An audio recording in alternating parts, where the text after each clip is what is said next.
Voter I card দেওয়া হবে, সেখানে তাদের বাড়ি বানিয়ে দেওয়া হবে। সব আমরা একমাত্র ভারতীয় জনতা পার্টির সরকার আসার পর সেটা সম্ভব হয়েছে। কিছুদিন আগে গৃহমন্ত্রীজি এখানে এসেছিলেন, আসার পরে উনি বললেন আমি একবার একটা জায়গা আমি দেখতে চাই, যাব আমি সেখানে। ওনারা কিভাবে আছেন আমরা তো রিপোর্ট পাঠিয়ে দেই। আমি যখন মুখ্যমন্ত্রী হই তাদের রিহ্যাবিলিটেশন নিয়ে অনেকটা দ্বিধাই ছিল, কোথায় যাবে, কোন জায়গায় যাবে। সেটাকে মাত্র 3 থেকে 4 মাস মধ্যে আমি সেটাকে ত্বরান্বিত করলাম এবং 12টা জায়গায় আমরা সেখানে আলাপ আলোচনার মাধ্যমে তাদেরকে সেখানে থাকার ব্যবস্থা করলাম। আর যে যে বিষয়গুলো বললাম সেই কাজগুলো আমরা করলাম। উনি গেলেন, দেখলেন, দেখার পর উনি যখন বললেন যে যারা ইউথ যারা আছে সেই ইউথদের খালি বাড়ি দিলাম, ঘর দিলাম, খাবার দিলাম, সবই দিলাম, কিন্তু তাদের সাস্টেনেবল যে জীবনযাপন তার জন্য কিছু করা প্রয়োজন নির্দেশ দিলেন। কোনো কোনো জায়গায় কিছু রেশন পানির বিষয় ছিল যে 10 জনের ফ্যামিলি মেম্বার যদি থাকে তারা যে ক্রাইটেরিয়া, সেই ক্রাইটেরিয়াগুলো পর্যন্ত আমাদেরকে বলে গেলেন শিথিল করতে হবে। সেই ক্রাইটেরিয়াগুলো আমরা শিথিল করলাম এবং এই সব ছোট ছোট ছেলে মেয়েরা যারা আছেন, ইউথ যারা ছিল তাদের যাতে স্কিল ডেভেলপমেন্ট করা যায় তার ব্যবস্থা আমাদের উনি নির্দেশ দিয়ে গেলেন। যেমন কথা ঠিক সেইভাবে আমরা কিন্তু সেই তাদেরকে স্কিল ডেভেলপমেন্ট করলাম। আমি নিজে কিছুদিন আগে আমি সেই জায়গায় আমি গিয়েছি, শৈলাংটার মধ্যে আমি সেখানে গিয়ে তাদের যে টুল কিটস বিতরণ করা হয়েছে, কাউকে 15 দিনের কোর্স, কারোর 20 দিনের কোর্স, কেউ বারবারের কাজ, কেউ সেলাই মেশিনের কাজ, কারোর ইস্ত্রির কাজ, কারোর কাঠের কাজ করে, এরকম অনেক অসংখ্য যেসব স্কিল ডেভেলপমেন্টের কাজ এবং টুল কিটস আমরা দিয়েছি। আগে তো কারো এই বিষয়ে কারোর এত বছর ধরে কমিউনিস্টরা এখানে ছিল, কোনো দিন এ বিষয়ে কিন্তু কর্ণপাতও করেনি আর তাদের অশ্রু আমরা দেখিনি। আমাদের সরকার আসার পর তাদেরকে রিহ্যাবিলিটেশন আমরা করেছি। সেটা একমাত্র সম্ভব হয়েছে ডাবল ইঞ্জিন সরকারের আমরা ত্রিপুরাতে চলছে সেই কারণে। আমি একটা উদাহরণ খালি দিলাম আপনাদের। আমাদের এতদিন ধরে, কালকেও আমি এক জায়গায় বলছিলাম যে এখন গণতন্ত্রের যুগ। গণতন্ত্র মানে প্রজাতন্ত্র, প্রজারা ঠিক করবে কে রাজা হবে। এখন কিন্তু সেই রাজরাজা যারা যুগ এখন আর নেই। এখন গণতন্ত্র, মুখ্যমন্ত্রী কে হবেন, মন্ত্রিসভা কিভাবে হবে, ভোটের মাধ্যমে মানুষ ঠিক করবে। এখন আর সেই রাজতন্ত্র কিন্তু আর নেই।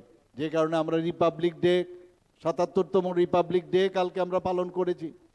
সংবিধানের সেদিন 77 আমাদের 1950 সালে যে 26শে জানুয়ারি, সেই 26শে জানুয়ারিতে সেই আমাদের যিনি সংবিধান রচনা করেছিলেন সেটাকে স্বীকৃতি দেওয়া হয়। অর্থাৎ ডেমোক্রেসির মাধ্যমে সব কিছু হবে। ডেমোক্রেসির মাধ্যমে সবাইকে যার মৌলিক যেসব প্রয়োজন সেগুলো যারা সংখ্যাধিক্যের মাধ্যমে সরকার গঠন করবে তাদের কাজ হবে তাদেরকে সব কিছু ফিরিয়ে দেওয়া। এখানে আমরা মাত্র 12 জন মন্ত্রী রয়েছি আমাদের সরকারে। 12 জন মন্ত্রীর পক্ষে সম্ভব নয় সব কাজ করা। আপনারা সবাই মিলে, আজকে সবাই মিলে যখন কাজ করবেন, সমাজের পরিবর্তন যখন আপনারা আনবেন, তবেই সেই কাজটা সম্ভব হবে। বন্ধুগণ, এই মহারাজাদের আজকে 500 বছরের ইতিহাস আমরা সবাই জানি। এখানে ওনারা বহু কাজ করেছেন ত্রিপুরার জন্য, কিন্তু কমিউনিস্টরা ঘরের ভিতর ওদেরকে ঢুকিয়ে দিয়েছিল। কিন্তু আমাদের সরকার আসার পর আমরা ওনাদেরকে সম্মান দিয়েছি, আমরা তাদেরকে সম্মান দিয়েছি। এর আগে এরা সম্মান পায়নি, কিন্তু এখন সম্মান আমরা দিয়েছি। এখন কেউ যদি সম্মান রাখতে না চায় আমাদের কিছু করার নয়। যেখানে যায় খালি খবর পায় যে ভারতীয় জনতা পার্টির মুখ্যমন্ত্রী থেকে শুরু করে যারা মন্ত্রীরা আসবেন বা কোনো নেতা আসবেন তাদেরকে রাস্তা রুখে বা ঘরের ভিতর ভয় দেখে যাতে মিটিংয়ে না আসে সেই ব্যবস্থা করা হয়। গায়ের জোর দিয়ে রাজনীতি এগুলো আমরা দেখেছি, কংগ্রেস আমলেও দেখেছি, সিপিএমের আমলেও দেখেছি, জোট আমলেও দেখেছি। মানুষ এগুলো বুঝে গেছে এখন। আমরা গত 2021-এ যখন এডিসি ইলেকশন হয় সেখানে মাত্র 11টাতে আমরা আসন দিয়েছিলাম। আমাদের যারা সহযোগী পার্টনার তাদেরকে আমরা 17টার মতো দিয়েছিলাম। কিন্তু সেই জায়গায় আজকে এই 11টার মধ্যে আমরা 9টা ভারতীয় জনতা পার্টির এডিসি আমরা তৈরি করতে পেরেছি বন্ধুগণ। শুধু 11টার মধ্যে পরবর্তী সময় আরেকজন এসে আবার জয়েন করলো, আমাদের থেকে নির্দল হয়ে দাঁড়িয়েছিল, অর্থাৎ 11টার মধ্যে 10টা। আপনারা ভাবুন, অনেকে বলে জনজাতি এলাকায় ভারতীয় জনতা পার্টির সংগঠন সেই রকমভাবে শক্তিশালী নয়। আজকে এখানে এত বড় যে জনসভা, যেটা আমার পূর্ববর্তী বক্তা বলেছেন যে কিছুদিন আগে আমরা যে একজন এমডিসির কেন্দ্রে আমরা গিয়েছিলাম পদ্মলোচনের এখানে, সেখানে এত বড় জনসভা হয়েছে। আমি সেখানে বলেছিলাম যে কুমলুঙে কিন্তু অলরেডি কম্পন শুরু হয়ে গেছে। আজকেও আমি বলবো আপনাদের এখানে একটা জায়গার থেকে খালি লোক সংখ্যা এখানে এসছে, আমাকে যেটা বলা হয়েছে কম্পন কিন্তু অলরেডি শুরু হয়ে গেছে। এখানে 28টা আসন সংখ্যা। আমি নিশ্চিত যে আগামী দিন কি হতে যাচ্ছে সবাই সেটা বুঝে গেছে। এখন আমি যদি 28টার কথা বলি, কালকে আবার বলবে উনি যখন 28টার কথা বলছেন দেখে নেবে কি করে 28টা উনি কি করে 28টা ভারতীয় জনতা পার্টি পান। ময়দানে দেখা হবে, ময়দানে দেখা হবে বলছেন, আমরাও বলছি ময়দানে আমরাও দেখব আপনারা কি করে আপনারা জয়যুক্ত হন। গায়ের জোর দিয়ে মানুষের মন আপনারা পাবেন না। আমরা কাজের মাধ্যমে আমরা মানুষের মন আমরা পেতে চাই। আমরা মহারাজা বীর বিক্রম কিশোরের নামে, আপনারা দ্বিতীয় বিশ্বযুদ্ধের শেষ দিকে মহারাজা বীর বিক্রম কিশোর সিঙ্গারবিল নামে যে এয়ারপোর্ট করেছিল, এর আগে অনেক সরকার ছিল, তাদের কিন্তু সম্মান দেয়নি। আমাদের সরকার আসার পর এই সিঙ্গারবিলকে আগরতলা এয়ারপোর্ট এবং পরবর্তী সময় ইন্টারন্যাশনাল এয়ারপোর্ট মহারাজা বীর বিক্রমের নামে আমরা করেছি বন্ধুগণ। মহারাজা বীর বিক্রমের যে মূর্তি মাননীয় প্রধানমন্ত্রী জি এসে সেটাকে সেখানে ইনগুরেশন করেছে। মহারাজা বীর বিক্রম কিশোর মাণিক্য বাহাদুরের জন্মদিন আমরা 19শে আগস্ট ওনার জন্মদিন, সেটাকে আমরা ত্রিপুরা সরকার ছুটি ঘোষণা করেছি। আমরা গড়িয়া পূজা একদিনের ছুটি ছিল, সেখানে 2 দিনের আমরা ছুটি ঘোষণা করেছি। একের পর এক আমরা জনজাতিদের উন্নয়নের কথা যেরকম বলি সেটা কাজ করি আমরা। আমার বাড়ির সামনে আগরতলা শহরে কামানচৌনির ঠিক পাশেই একটা ছোট একটা আইল্যান্ড ছিল। আমরা সিপিএমের সময় দেখতাম সেখানে মাঝে মাঝে হকাররা বসতো। এটা কি আইল্যান্ড আমরা কিচ্ছু জানতাম না। সেই আইল্যান্ডে আমি নিজে আমরা ছোটবেলায় দেখেছি 0 মাইল, তখন মাইল বলা হতো, কিলোমিটার বলা হতো না, মাটির নিচে চলে গেছে সেটা। এখান থেকে আজকে উদয়পুর কত 50 কিলোমিটার 50 মাইল যদি আমরা বলি, ওখান থেকে শুরু হয়। ওখান থেকে যদি বলি ধর্মনগর 100 কিলোমিটার 100 মাইল ওখান থেকে শুরু হয়, কেউ জানতো না। আমি যখন মুখ্যমন্ত্রী হলাম সেই মাইল ফলক মাটির থেকে উঠালাম, উঠে সেটাকে সেখানে প্রতিষ্ঠিত করলাম। আর মহারাজা বীর বিক্রম আমরা সবাই বলি যে আধুনিক ত্রিপুরার উনি রূপকার, ওনার নামে সেখানে মূর্তি আমরা প্রতিষ্ঠিত করেছি বন্ধুগণ। আজকে আমরা সবাই জানি যে শচীন দেববর্মন, শচীন কর্তা এত বড় একজন সুরকার, এত বড় একজন গায়ক সারা পৃথিবীর মধ্যে নেই, ভারত তো বাদ দিন। তাকে সম্মান দেওয়ার জন্য আমি যখন মুখ্যমন্ত্রী হলাম, আগরতলা এয়ারপোর্ট থেকে আসার ঠিক মুহূর্তে এখানে যে গেটটা হয়েছে লিচু বাগানে, উনার পূর্ণবয়া মূর্তি সেখানে আমরা স্থাপন করেছি। শুধু তাই নয়, আমরা কিছুদিন আগে সংগ্রামার উৎসবে আমি গিয়েছিলাম, ওনারা দাবি করেছিলেন যে আমাদের সংগ্রামার যে পুজো আমরা করি তার একটা ছুটি ঘোষণা করতে হবে। আমি যেদিন এলাম তার পরের দিনেই ক্যাবিনেট ছিল, সেই ক্যাবিনেটের মধ্যে তাদেরকে আমরা রেস্ট্রিক্টেড ছুটি ঘোষণা করেছি বন্ধুগণ। আমাদের সবাই জানেন আমাদের এই রাজ পরিবারের আরেকজন অত্যন্ত ভদ্র এবং অত্যন্ত আমাদের আদরণীয় ব্যক্তি শ্রী জিষ্ণু দেববর্মা ত্রিপুরার থেকে কোনোদিন গভর্নর হবে ভেবেছেন কখনো? আজকে তাও কি একটা ছোট রাজ্য না, তেলেঙ্গানার মতো একটা বড় রাজ্যের ওনাকে রাজ্যপাল বানিয়েছেন। সেটা একমাত্র সম্ভব হয়েছে মাননীয় প্রধানমন্ত্রীদের জন্য। আজকে যেটা একটু আগে বলা হয়েছে যে গত 26শে জানুয়ারি সেখানেও কিন্তু আপনারা দেখবেন আমাদের সরকার আসার পর 2019 থেকে 2024 পর্যন্ত পর 7 জন বিভিন্ন ক্ষেত্রে বিশিষ্ট জনেরা বিভিন্ন ক্ষেত্রে যারা নাম করেছেন জনজাতি তাদেরকে পদ্মশ্রী উপাধি দেওয়া হয়েছে। গত 26 তারিখ আরেকজন ওনার বিশিষ্টতার জন্য বিশিষ্ট বিদ্বান ব্যক্তি সাহিত্যের জন্য ওনার প্রচুর নাম করেছে, আমাদের সরকারি ডাবল ইঞ্জিনের সরকারের কারণে আজকে ওনাকে এই পদ্মশ্রী উপাধি দেওয়া হয়েছে। আমরা সবাই জানি সেটা। একের পর এক আমরা কাজ করে যাচ্ছি জনজাতিদের উন্নয়নের জন্য। এর আগে জনজাতির যে ডিপার্টমেন্ট ছিল কেন্দ্রে সেটা অন্যান্য দপ্তরের সাথে ছোট একটা অ্যাটাচমেন্ট ছিল, কিন্তু আমাদের অটলজি যখন আসলেন জনজাতিদের জন্য আলাদাভাবে একটা ডিপার্টমেন্ট আলাদাভাবে তৈরি করা হয়েছে, দপ্তর তৈরি করা হয়েছে। আর সেই জায়গার মধ্যে লুক ইস্ট পলিসি যখন উনি ডাক দিয়েছিলেন যে নর্থ ইস্টার্ন জোনে আগে কিন্তু অবহেলা করা হয়েছে, আর আমাদের মাননীয় প্রধানমন্ত্রীজি এসে বললেন যে act east policy, north east যদি ডেভেলপমেন্ট না হয় তাহলে দেশ কোনদিন ডেভেলপ হবে না। সেটা বারবার মাননীয় প্রধানমন্ত্রীজি বলছেন।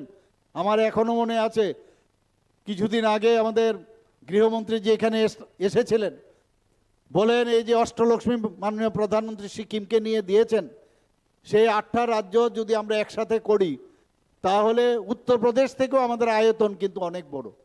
আমার নিজেরও জানা ছিল না। তো এত বড় আয়তন নিয়ে এবং তার যে এই 8টা রাজ্যের যে পটেনশিয়াল, সেই পটেনশিয়াল নিয়ে আজকে আমরা কিন্তু বারবার সেখান থেকে আজকে মাননীয় প্রধানমন্ত্রীজির কারণে আমরা কাজ করছি। আজকে ত্রিপুরা ছোট একটা রাজ্য, পুরো নর্থ ইস্টার্ন রিজিয়নের মধ্যে আমরা এখন পার ক্যাপিটা ইনকাম আমরা সেকেন্ড বেস্ট আমরা পার ক্যাপিটা ইনকামে। আমাদের জিএসডিপির কথা যদি বলেন, জিএসডিপিতে আমরা নর্থ ইস্টার্ন জোনের মধ্যে আমরা সেকেন্ড বেস্ট। এখন আমাদের নীতি আয়োগ আমাদেরকে বলছেন ফ্রন্ট রানার স্টেট, ত্রিপুরাকে এখন সেইভাবে গণ্য করা হচ্ছে। আমাদের এখানে আজকে আইন শৃঙ্খলার যদি কথা বলেন, ল অ্যান্ড অর্ডার সিচুয়েশন যদি বলুন, তাহলে 28টি রাজ্যের নিচের দিক থেকে আমরা এখন 3 নম্বরে রয়েছি। আমি বলছি কেন আমরা 1 নম্বরে হব না? কিছুদিন আগে ডিজিপি সাহেব বলছেন যে 20 বছরের মধ্যে যে ক্রাইম যে এতদিন ধরে সিপিএম এবং কংগ্রেসের সময় হয়েছে, সেই ক্রাইম রেট আজকে 8.2% 20 বছরের মধ্যে কমে গেছে ত্রিপুরাতে। আজকে কিছুদিন আগে আমরা দিল্লিতে আমরা গিয়েছিলাম, সেখানে নর্থ ইস্ট সামিট সেখানে হয়েছিল।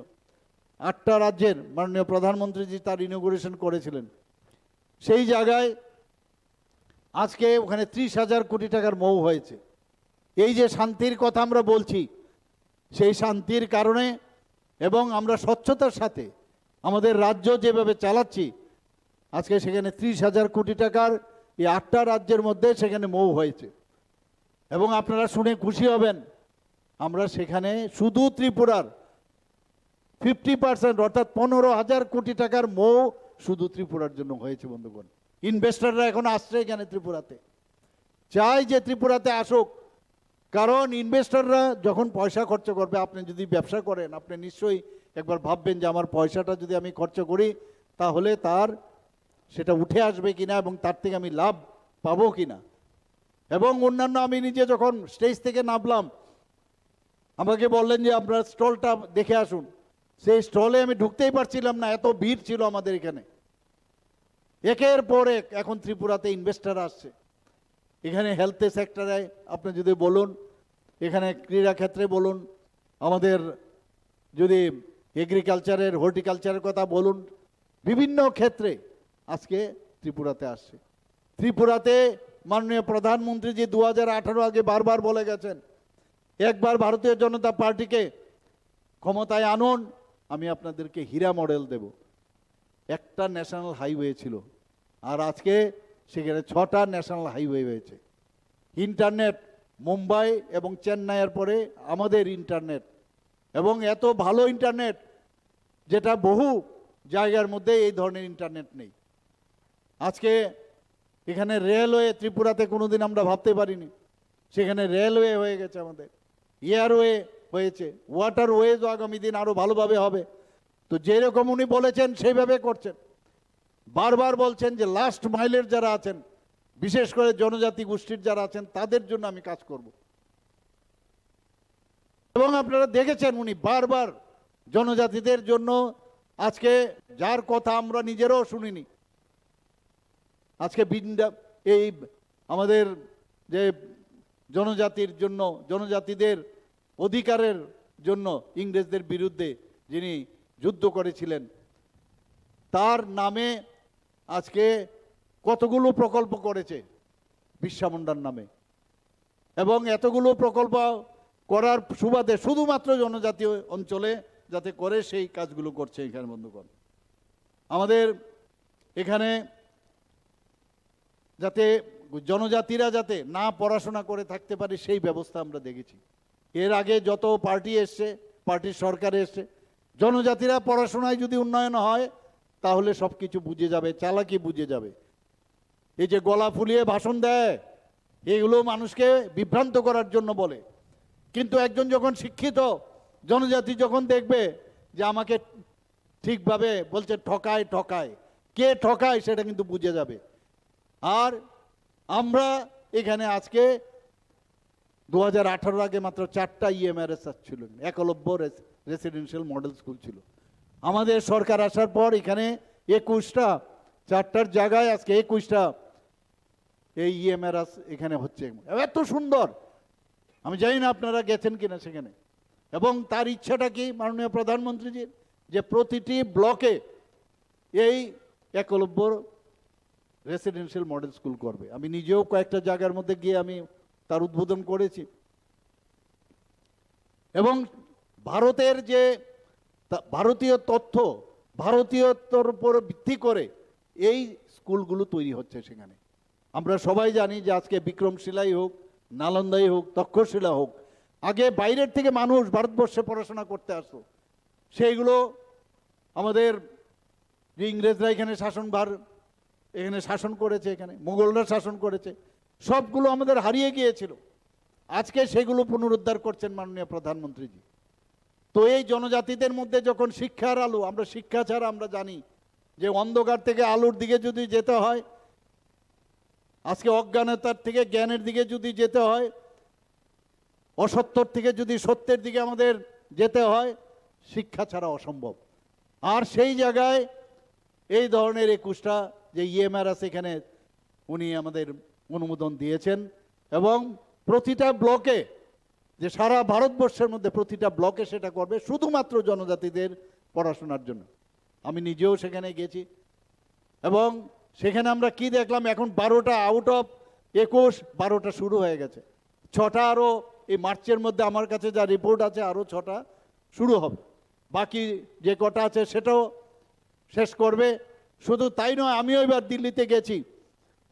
এই রেসিডেন্সিয়াল মডেল, যে একলব্য রেসিডেন্সিয়াল মডেল স্কুল যদি করতে হয়, কিছু ক্রাইটেরিয়া আছে, যে প্রতিটা ব্লকে মিনিমাম 50% জনজাতি থাকতে হবে। শুধু তাই না, 20,000 মিনিমাম থাকতে হবে। আমি এবার দিল্লি যখন গেলাম, গিয়ে বললাম কিছু রিল্যাক্সেশন আপনাদের দিতে হবে। সেই রিল্যাক্সেশনে আরও 15টাই যাতে একলব্য মডেল রেসিডেন্সিয়াল স্কুল করা যায় তার জন্য বলে এসছি এখানে। তা আমরা জনজাতিদের আমরা চাই তারা পড়াশোনায় উন্নত হোক, তারা আগামী দিনে আমাদের যে ত্রিপুরাকে আমরা যেটা বারবার বলছি, মাননীয় প্রধানমন্ত্রীজি এবার যখন অপারেশন সিন্দুর করেছেন, আপনারা সবাই দেখেছেন, আগে আমাদের সৈন্যদের গলা কেটে আমাদের দেশের মধ্যে ফেলে রাখতো, আর খালি নিন্দা নিন্দা করতা হুঁ বলতো কি না, নিন্দা করতা হুঁ। আর এখন নিন্দা নিন্দা না, একদম পরিষ্কার বলছে ছোড়োঙ্গা নেই কিছু গো। 100 কিলোমিটার ভিতরে ঢুকে 26 জন পর্যটক দেখে দেখে, ধর্ম দেখে দেখে তাদেরকে মেরেছে তার স্ত্রীর সামনে। 26 জনকে মেরেছে 26 মিনিটের মধ্যে। প্রায় প্রায় 9টার মতো যে ঘাঁটি এই পাকিস্তানের, সেই টেররিস্টদের ঘাঁটি ধ্বংস করেছে মাননীয় প্রধানমন্ত্রীজি। এর আগেও আমরা দেখেছি যখন অপারেশন সিন্দুরের আগে এয়ার স্ট্রাইক, সার্জিক্যাল স্ট্রাইক, এরপর কিন্তু শব্দ নেই। এখন পাকিস্তান আর ভয় পায় এখন পারমাণবিক বোমা দিয়ে অনেক সময় ব্ল্যাকমেল করতে। আমি এখানেও বলছি, আমাদের কি বলছে যে আমরা যদি একসাথে না থাকি সিপিএম ঢুকে যাবে। আমি বলছি যে পারমাণবিক বোমা দিয়ে তো এতদিন ধরে সে ভারতকে তো সেই ব্ল্যাকমেল হয়েছে, আর আমাদেরকে সিপিএম এর ভয় দেখিয়ে ব্ল্যাকমেল আমাদের করবেন না। এর আগে আপনারা কোথায় ছিলেন যখন 2018-তে আমরা যখন সরকার গঠন করলাম, সিপিএমকে হটিয়েই তো আমরা সরকার গঠন করলাম, তখন তো আপনাদের দেখা যাচ্ছিল না। কাজে আপনারা এইসব ভয় দেখে এই পারমাণবিকের যে এইসব ব্ল্যাকমেল আপনারা করেন যে সিপিএম চলে আসবে, আমরা জানি কাকে কিভাবে কি করতে হবে। এখন সিপিএম তো বসে আছে, জিতেনবাবু আমাদের মাননীয় এলওপি সাহেব উনি প্রায়শই বলেন, কি বলেন যে 28-এর আগে এই ভারতীয় জনতা পার্টি নিজেরা ঝগড়া করে নিজেরাই এই সরকার থেকে সরকারের পতন হবে। আমার দুঃখ হয় উনার কথা শুনে। বসে আছে কবে আমাদের মধ্যে ঝগড়া হবে। 1977, 78, 79-এর আমার ঘটনা মনে আছে যে ল্যাটারাল এন্ট্রি নিয়ে কিভাবে সিপিএম শেষ পর্যন্ত কংগ্রেসের সাথে হাত মিলিয়ে সিএফডি, জনতা ইত্যাদি করেছে, কিন্তু শেষ পর্যন্ত ওনারা সরকারে বসে গেল এবং 35 বছর রাজত্ব করেছে। একবার প্রথমে 10 বছর, তারপরে আরো 20 বছর। এখন এই সুবিধা নেই। আগে শহর ভিত্তিক পার্টি ছিল কংগ্রেসের, আর আমাদের ভারতীয় জনতা পার্টির একদম কোনায় কোনায় আমাদের সরকার। ওরা বুঝতেই পারছিল না যে পৃষ্ঠা প্রমুখ কাকে বলে। আমি যখন পৃষ্ঠা প্রমুখের দায়িত্ব ছিলাম, ওনারা বুঝতেই পারছিল না যে পৃষ্ঠা প্রমুখ কি। 2018-তে আমাদের সরকার এখানে মাননীয় প্রধানমন্ত্রীজির কারণে এখানে আমরা গঠন করলাম। জিতেনবাবু কি বলছেন, বলছেন এত এই নেশা সামগ্রী ধরা পড়ছে, আমাদের সময় মাত্র 4-5টা নাকি ফেন্সিডিল ধরা পড়তো। আমি ওনাকে বলবো আপনারা পুরনো নিউজ পেপারগুলো একবার বের করবেন, দেখবেন 4-5টা নাকি ফেন্সিডিল ধরা পড়তো। আর আমাদের সময় আমরা জিরো টলারেন্স বলেছি, কাউকে ছাড় দেব না। ডেইলি ধরা পড়ছে, একদিনে শেষ হবে না, কিন্তু আপনাদেরও সেখানে কিন্তু তার জন্য এগিয়ে আসতে হবে। সবাই মিলে একটা আন্দোলন যদি করি, যারা এর সাথে যুক্ত। আপনাদের সময়ে চারিদিকে শুধু নেশার সাম্রাজ্য ছিল। এই নেশার সাম্রাজ্য এবং বুকের মধ্যে টাকা নিয়ে ফটো তুলে কিভাবে ভিডিও ভাইরাল করেছিল আমরা সবাই জানি। এই পরিবেশ থেকে বেরোতে অনেক সময় লাগবে, কারণ এটা একটা ইনফেকশাস ডিজিজ। সেই ইনফেকশাস ডিজিজ থেকে যদি আমাদের বাঁচতে হয়, আমাদের সবাই মিলে সে কাজটা করতে হবে। এডিসির কথা এখানে আমার পূর্ববর্তী বক্তা রেবতী বাবু থেকে শুরু করে আমাদের সবাই বলেছেন। এখানে আমরা কি দেখলাম আজকে এডিসির মধ্যে কি হচ্ছেটা কি? পেনশন দিচ্ছে না কেউ। পেনশন সরকারকে দিতে হবে। পেনশন আমরা কেন দেব? আমরা যা টাকা দেওয়ার আপনাকে দিয়েছি। আমাদেরকে দিল্লি থেকে কি আলাদা করে পেনশনের আমাদের টাকা দেয়? অর্থাৎ আপনাদের মধ্যে ফাইন্যান্স ম্যানেজমেন্ট কিভাবে করতে হয় দ্যাট ইউ ডোন্ট নো।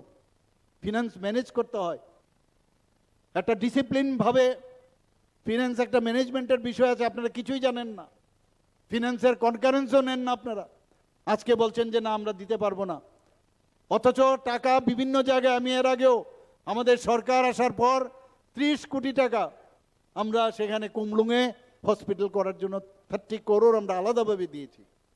আমি কিছুদিন আগে বিভিন্ন আউট অফ বাজেটও আমি 30 কোটি টাকা দিয়েছি শুধু সেখানকে ডেভেলপমেন্টের জন্য। যদি ইউসির কথা বলি, রা শব্দ নেই, নানাভাবে আস্ফালন, কোনো হিসাব নেই, খালি দেয় না দেয় না দেয় না ইত্যাদি খালি বলতে থাকে। আর যদি আমরা বলি যে 2024-25-এর বাজেটে আজকে আমার 27,000 কোটি টাকা ছিল, 27,000 কোটি টাকার মধ্যে হিসাব দিয়ে আমি বারবার বলছি, এই 27,000 কোটি টাকার মধ্যে আমাদের কমিটেড এক্সপেন্ডিচার আছে। যার চাকরি করে চাকরিওয়ালাদের টাকা দিতেই হবে, ভাতা যারা পাচ্ছে ভাতার টাকা দিতেই হবে। 700 টাকা ছিল 1,000, এবার আমরা 2,000 ভাতা আমরা করেছি, প্রায় 5 লক্ষর মতো, প্রায় 4,80,000-এর উপরে আমরা যারা বিভিন্ন খাতে আমরা ভাতা দিচ্ছি তাদেরকে দিতেই হবে। যারা পেনশনার তাদেরকে দিতেই হবে। আমরা লোন নিয়েছি, লোনের ইন্টারেস্ট আমাদের দিতে হবে, সেইগুলো বাদ দিলে 17,000 কোটি টাকা থাকে।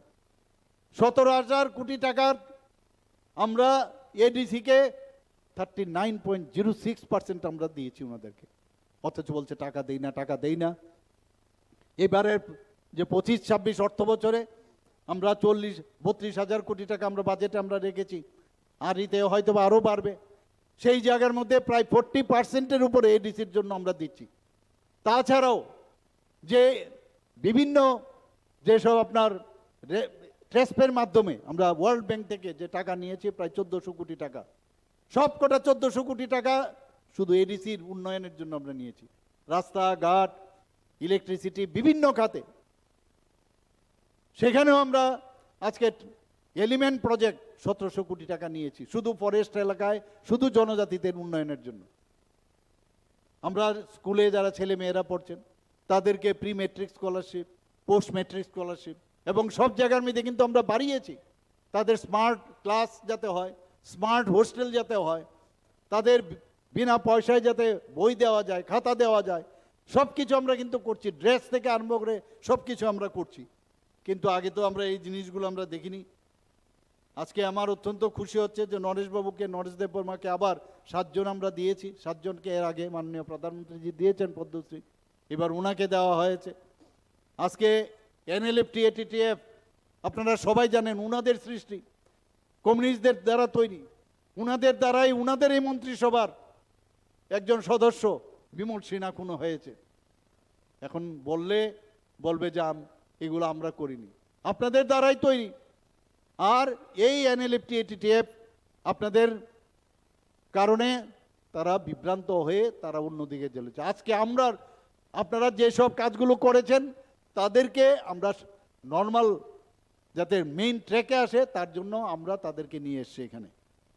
আজকে জনজাতিদের যে উন্নয়ন যাতে প্রপার হয়, বিভিন্ন স্কিম আমাদের আছে, সেন্ট্রাল স্কিম আছে, আমাদের স্টেটের স্কিম আছে, যাতে সাব ডিভিশনাল লেভেল, ডিস্ট্রিক্ট লেভেলে শুধু টিসিএস সম একজন অফিসার আমরা সেখানে প্রতিটা ডিস্ট্রিক্টে দিয়েছি, 8টা ডিস্ট্রিক্টে আমরা 23টা সাব ডিভিশনাল লেভেলে দিয়েছি।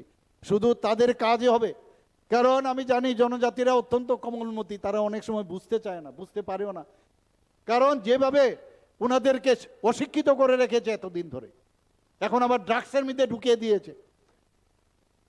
আমরা বারবার তাদেরকে সুস্থভাবে বাঁচার জন্য আমাদের সরকার জিরো টলারেন্স আমরা নিয়েছি। আমরা এখানে যারা হোস্টেলগুলো আছে সেখানে ছেলে মেয়েদের আমরা স্লোগান দিয়েছি কি, ফুটবল গ্রাউন্ড আমরা করেছি প্রায় 4-5টা অলরেডি, 3টে অলরেডি শুরু হয়ে গেছে, আরও 4-5টা হচ্ছে। সেই ফুটবল গ্রাউন্ডে যে সিনথেটিক টার ফুটবল গ্রাউন্ড করেছি, আমরা নাম কি দিয়েছি যে football is the game and drug is the shame. সেইভাবে আমরা কাজ করছি, ছেলেমেয়েরা যাতে ঠিক সেইভাবেই আজকে এটিটিএফ, এনএলএফটিকে আমরা মূল স্রোতে আমরা ফেরত নিয়েছি। বহু কেস ওনাদের সময়ে, এত সব কেস ওনারা জমিয়েছেন, উল্টা সিধা উল্টা পাল্টা, 10,323 হোক, ডেইলি আমি বিভ্রান্ত আমাদের সরকার ওনাদের কারণে। সব কটা বলবে যে এই সরকারের আমলে আমরা কেস হারছি, সেটা টিআরটিসি হোক, ঝুট মিলিয়ে হোক, সমস্ত জায়গায় এমন সব কাজ করেছে, সব জায়গার মধ্যে আমাদের সমস্যা হচ্ছে। বিরাট একটা মানে টাকার একটা বোঝা আমাদের ওনাদের কারণে আমাদের সইতে হয়েছে।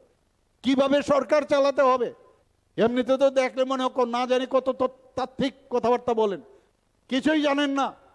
সরকার কিভাবে চালাতে হয় কিছুই বুঝেন না, খালি লুটটা ভালো করে বুঝেন তার জন্য, এবং মিথ্যা কিভাবে বলতে হয় তার ইনস্টিটিউশনের, গোয়েবলস সাহেবের ইনস্টিটিউশন আছে। আমি তো এক জায়গায় একবার বলছিলাম যে মিথ্যা কথা বলার জন্য একটা ইনস্টিটিউশন আমি করব, তো ঠিক করেছি, এবং উনাদেরকে প্রিন্সিপাল আমি বানাবো, যে কিভাবে মিথ্যা কথা বলতে হয় এবং কিভাবে মানুষকে বিভ্রান্ত করা যায়, ভুল পথে পরিচালিত করা হয়। একটা মিথ্যাবাদীর একটা ইনস্টিটিউশন আমি ভাবছি তৈরি করব, এবং কিভাবে মানুষকে অমানুষ করা যায় ওই রকম আরেকটা ইনস্টিটিউশন করব।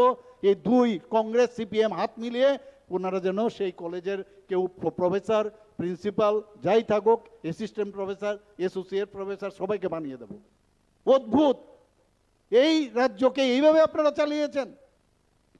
আমার মনে আছে আমার সময়েও উনি ছিলেন, যখন জিষ্ণু দেববর্মা মহোদয় উনি অর্থমন্ত্রী ছিলেন, উনি আমাকে বলছিলেন যে খালি টুপি পরাতো সবাইকে, কি বলতেন যে স্বর্ণযুগ স্বর্ণযুগ স্বর্ণযুগ। বললে আমি তো আমি যখন প্রথমে অফিসে ঢুকলাম, গিয়ে অফিসারদের বললাম ফাইলটা নিয়ে আসুন, তো ট্রাঙ্ক নিয়ে আসুন, কোথায় স্বর্ণ আমি দেখতাম একটু। তো উনি বললেন যে আমি তো আর স্বর্ণ খুঁজে পাই না, কিন্তু 13,000 কোটি টাকার যে ঋণ রেখে গেছে সেটা আমরা পেয়েছি। এই হচ্ছে স্বর্ণযুগের অবস্থান। কোন মুখ্যমন্ত্রী আপনারা দেখেছেন যেভাবে পরিশ্রম করে ওনাদের সময় আয়েশ করে ওরা জীবন বিতিয়েছে। আমাদের সমস্যা হবে না আমাদের এইভাবে, কারণ আমাদের যে রেলের যে ইঞ্জিন, সেই রেল ইঞ্জিনের যিনি চালাচ্ছেন তার নাম হচ্ছে নরেন্দ্র মোদীজি। যেভাবে উনি চালাবেন, আমাদের যে সেকেন্ড ইঞ্জিন, ডাবল ইঞ্জিনের সরকার, সেইভাবেই যেতে হবে। আমরা এই দিক সেদিক করার উপায় নেই। আমার সেদিন একটা খুব সুন্দর কথা মনে হচ্ছে। সেদিন কি বললেন আমাদের গৃহমন্ত্রীজি? বলছেন বিরোধীদের উদ্দেশ্যে যে मैं आप लोगों को एक बहुत सिंपल एक एडवाइस देना चाहता हूँ, कैसे जीतना चाहिए। তা আমিও ভাবলাম কি জানি কিভাবে এইভাবে বিনা পয়সায় উনি অ্যাডভাইস দিয়ে দিচ্ছেন। কি কথাটা বললেন? बोले ईवीएम ठीक नहीं है, ईवीएम ठीक नहीं है, आप बोलते रहते हो ना, तो मैं एक फॉर्मूला बताता हूँ। सवेरे 6 बजे से रात 12 बजे तक अगर आप लोग काम करोगे जैसे हम लोग करते हैं, तभी ईवीएम से रिजल्ट मिलेगा, तभी ईवीएम से रिजल्ट मिलेगा। आप लोग अपने बारे में सोचते रहते हो, ইন্ডিভিজুয়াল আমাদের বহু জায়গার মধ্যে অনেক, আপনারা দেখেছেন সেই মায়াবতীর থেকে আরম্ভ করে আমাদের দিল্লির সেই যিনি অন্যকে টুপি পরিয়ে মুখ্যমন্ত্রী হয়েছিলেন, বিভিন্ন জায়গায় সব ব্যক্তি বিশেষ যে পার্টি, সেগুলো আস্তে আস্তে অবলুপ্তির পথে। ব্যক্তি বিশেষ পার্টি হয় না, আমাদের এখানে একটা চাইওয়ালা প্রধানমন্ত্রী হয়। আপনারা একবার ভাবুন, কাজের মাধ্যমে আমাদের কার্যকর্তা, আজকে যারা এখানে যোগদান করবেন আমি সবাইকে স্বাগত জানাবো যে সঠিক সময়ে আপনারা সঠিক সিদ্ধান্ত নিয়েছেন। আজকে 2047-এ আমাদের বিকশিত ভারত যে 30+ ট্রিলিয়নের যে স্বপ্ন মাননীয় প্রধানমন্ত্রীজি দেখিয়েছেন, সেটা কিন্তু আক্ষরিক অর্থেই সেটা হবে। আমরা ডেভেলপিং কান্ট্রি এইভাবে বলছিলাম, কবে ডেভেলপ হবে, সমৃদ্ধশালী ভারত হবে কেউ বলতে পারতো না। এখন টাইমলাইন দিয়েছে, কোথায় 11তম আমাদের আর্থিকভাবে আমাদের সারা পৃথিবীর মধ্যে ছিল, আজকে আমরা এই 11তম পজিশন থেকে আজকে 5ম স্থানে চলে এসেছি, এখন সেটা 4th পজিশনে চলে এসেছি। 2030-এর মধ্যে আমরা 3rd পজিশনে চলে আসছি। আমি একটা বই পড়ছিলাম, সেই বইয়ে আমি জানি না ভারতবর্ষ আগের দিনে আগামীতে কোথায় চলে যাবে। ভাবতে আপনারা যদি দেখেন, ক্যালকুলেশন আছে, আজকে সব জায়গার জিডিপি সমস্ত দেশের আমেরিকার মতো জায়গায়, সেই জায়গার মধ্যে 2-এর নিচে চলে এসেছে। আর আমাদের এখানে আজকে 8.5, 8.3 উপরে চলে যাচ্ছে এখানে এমন অবস্থার মধ্যে এত বৃদ্ধি হচ্ছে আমাদের জিডিপি। আমাদের স্টেটের মধ্যে আমি যেটা বললাম, আমরা সমস্ত স্টেটগুলো যদি উন্নয়ন হয় তবেই তো ভারত হবে। আমরা সেই সমস্ত স্টেটগুলো সেইভাবে কাজ করছি। আজকে উড়িষ্যাতে আপনারা দেখুন, এত বছর উড়িষ্যাতে এই যে কাজগুলো দেখছে, মানুষ বুঝছে যে আমাদের যদি উন্নয়ন হতে হয়, আমাদের দেশের যদি উন্নয়ন হয়, আমাদের দেশ যদি শক্তিশালী করতে হয়, একমাত্র সেটা ভারতীয় জনতা পার্টি পারবে। উড়িষ্যাতেও আমরা জিতলাম। উড়িষ্যার জেতার সাথে সাথে আজকে দেখুন, এত বছর 27 বছর দিল্লির মসনদে আবার ভারতীয় জনতা পার্টি সেখানে বসেছে। এখন কোথায় রইল? গঙ্গা তো আস্তে আস্তে আসছে নিচের দিকে। ওয়েস্ট বেঙ্গল, পশ্চিমবাংলা, এখন পশ্চিমবাংলায় কি চলছে, এই গুন্ডাগার্দি চলছে, আপনারা সবাই জানেন। এডিসির ভিতরে যেভাবে গুন্ডাগার্দি চলছে একই কায়দায় চলছে। বিহারে একই অবস্থা ছিল। মানুষ শান্তি চায়, মানুষ ভালোভাবে থাকতে চায়, ভালোভাবে বাঁচতে চায়, ভালোভাবে মানুষের কাছে কথা বলতে চায়, একটা বিশ্বাস এবং আশ্বাসের জায়গা চায়। আজকে মাননীয় প্রধানমন্ত্রীজি এই যে রাম মন্দির উনি তৈরি করেছেন, সেখানে রামলালার 500 বছরের ইতিহাস, কত লোক এর জন্য বলিদান হয়েছেন। সেই রামলালার প্রাণ প্রতিষ্ঠা করেছেন, সেখানে মন্দিরের দরজা উড়িয়ে সেটাকে পূর্ণতা দিয়েছেন উনি। অর্থাৎ আমরা আগে প্রায়ই আমরা বলতাম যে আরে এটা রাম রাজত্ব না, বলতাম কি না আমরা, এটা রাম রাজত্ব না। অর্থাৎ রামের সময়ে এই ভারতবর্ষে আইন ছিল, আইনের শাসন ছিল, মানুষের মৌলিক সুবিধাগুলো দেওয়া হতো। অর্থাৎ এই রামকে আমাদের একটা আস্থার বিষয়, সেটাকে সামনে রেখে মাননীয় প্রধানমন্ত্রীজি এই দেশকে চালাতে চায়। আমরাও চাই এই রাজ্যকে সেভাবে চালাতে। আমি বলছি না যে সবাই সব কিছু পাবে, কিন্তু যারা সাধারণ মানুষ, যাদেরকে কেউ কোনোদিন ভাবেনি, আপনারা একবার ভাবুন যে 13,000 কোটি টাকা 18টা সম্প্রদায়ের, যাদের কথা কেউ, বিশ্বকর্মা যোজনা উনি মাননীয় প্রধানমন্ত্রীজি বিশ্বকর্মা পূজার দিন শুরু করেছিলেন। আজকে কেউ কামার, কেউ চুল কাটে বারবার, এই ধরনের ব্যক্তিদের, তাদের জন্য মাননীয় প্রধানমন্ত্রীজি চিন্তা করেছেন, একের পর এক চিন্তা করেছেন এবং সেইভাবে কিন্তু কাজ করছে। আজকে আমাদের যে জনজাতি অঞ্চল, সেখানে আমরা জানি অনেক জায়গার মধ্যে আমাদের নিজেদের ওয়ান প্রোডাক্ট ওয়ান ডিস্ট্রিক্ট, এটা কেউ এই স্লোগানটা দিয়েছেন মাননীয় প্রধানমন্ত্রী। এবং বিভিন্ন জায়গায় এই যে বনধন বিকাশ কেন্দ্র, সেটা স্থাপনের জন্য আমরা প্রায় 84টার মতো বনধন যোজনার মাধ্যমে আমরা সেই কেন্দ্রগুলো স্থাপন করছি। আমরা বলছি যাতে আরও বেশি করে তাদের স্কিল ডেভেলপমেন্ট করা যায়, যেগুলো বানাচ্ছে সেগুলো আরও একটু, কিচ্ছু না, একটু যদি স্কিল ডেভেলপমেন্টের মাধ্যমে, আমি ডিপার্টমেন্টকেও বলেছি যাতে তারা সেই কাজটা করে। আজকে এখানে এর আগে আমি জানি না, আপনারা এখানে অনেক পুরনো যারা রাজনীতি করেছেন, এই রিসা দিয়ে গলার মধ্যে তাদেরকে সম্বর্ধনা দেওয়ান আমি দেখিনি।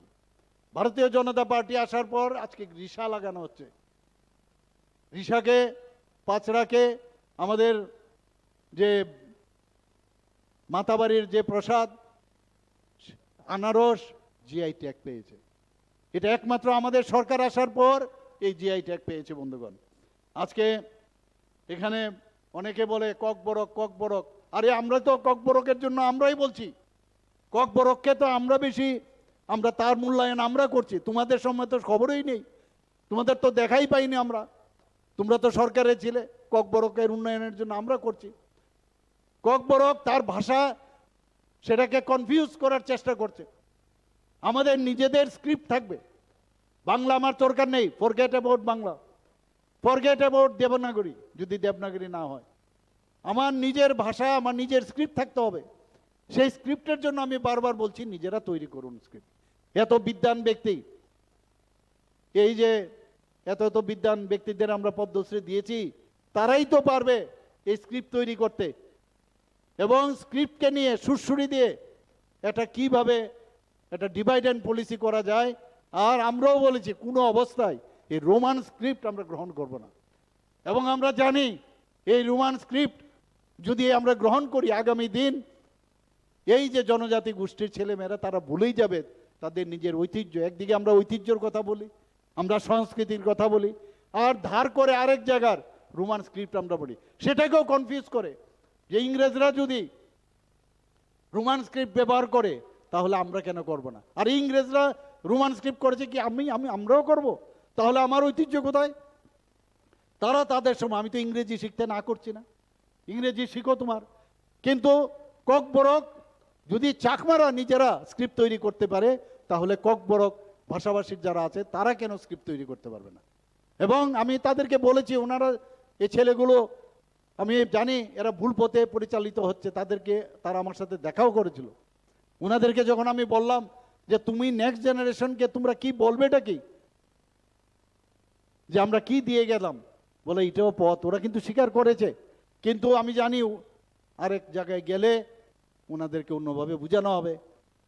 এবং এই স্ক্রিপ্ট ইন্ডিজিনাস স্ক্রিপ্ট করুন, আপনারা নিজেরা তৈরি করুন। আমার কাছে অনেক এই ককবরক ভাষাভাষীর বহু লিডার্স আমার কাছে এসছেন, ওনারা নিজেরা কিন্তু অলরেডি তৈরি করেছে।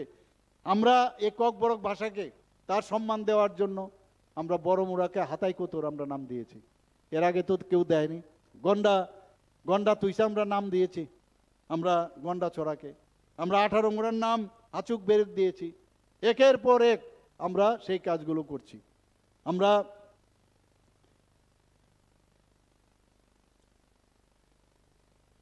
চিফ মিনিস্টার, মুখ্যমন্ত্রী জনজাতি বিকাশ যোজনা, এটা জনজাতিদের জন্য করেছি।